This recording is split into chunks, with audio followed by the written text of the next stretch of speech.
Montessori ni selalunya agak mahal sikit fees dia. Betul. Jadi saya punya matlamat adalah untuk memberikan peluang kepada anak-anak, lebih kepada anak-anak Melayu kita yang tidak berpeluang untuk menghantar kepada Montessori school yang mahal.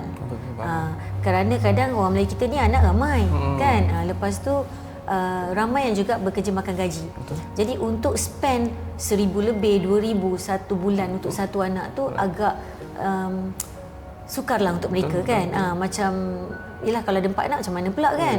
Kalau 4 anak kali 2,000 dah 8,000, kan? Jadi habis kat situ je. Jadi kebanyakan anak-anak Melayu kita ni tak dapat opportunity pergi ke Montessori school.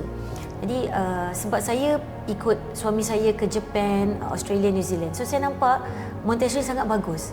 Dia memberikan impact yang sangat bagus kepada murid ni, di mana mereka ada belajar problem solving, macam mana kreativiti mereka, kan.